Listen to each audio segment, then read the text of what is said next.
ما هي دي الوصفة اللي يتقال عليها قنبلة الفيتامينات، هي دي الوصفة اللي يتقال عليها بترفع الأنيميا والحديد ونسبة السكر في الدم. محدش بس ليه دعوة بصوتي ولا ليه دعوة بشكلي، عشان أنا فعلا تعبانة زي أي حد تعبان. المنظر دوت أنا لو ما شفتوش كل شتا في التلاجة يبقى بالنسبة لي الشتا مجاش. الجمال ده كله لو ما بقاش عندي في التلاجة طول الشتا احس كدهوت ان انا ايه ده، هي الشتا كده عدت عليا من كدهوت. طب شايفين بقى كمية المكسرات الموجودة عليها من فوق قد ايه؟ انا حاطة كده حوالي نص العلبة مكسرات، ويا نهار ابيض على المطة دي، دليل 100% ناجحة. نص كوباية كدهوت من الزيت في الحلة، هتنزلي بقى بكمية سمسم وسوداني زي ما انتي محبة. لو بتحبي السمسم والسوداني فيها كتير تقدري تنزلي مثلا ايه 5 6 معالق كده اهو.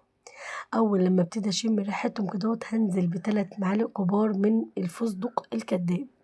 لو انت مش عندك فستق مش كداب حطيه. اول ما اشم ريحتهم هنزل على طول ب3 معالق كبار من الدقيق. اول برضو ما اشم ريحة الدقيق هنزل برضو بمعلقتين كبار من المغات ومعلقة من الحلبة المطحونة، واقلبهم في بعضهم كويس جدا. اول كده بقى برضو ما اشم ريحه الحلبة المطحونه انها اتحمصت معايا والدنيا معايا بقت تمام، هنزل بكيلو عسل اسود خام، يعني مش مغشوش، يعني العسل الاسود اللي تلاقي تجيبي كدهوت يكون تقيل كدهوت من مصنعه بخيره. اول ما ينزل كده معانا العسل هلاقيه ابتدى ان هو يغلي، هوطي بقى النار عليه على الاخر. اول ما يبتدي كده بقى يديني غليان من الجناب كده اهوت، خلاص هي كده الحلبة بتاعتي اتعقدت او المفتقة بتاعتي استوت.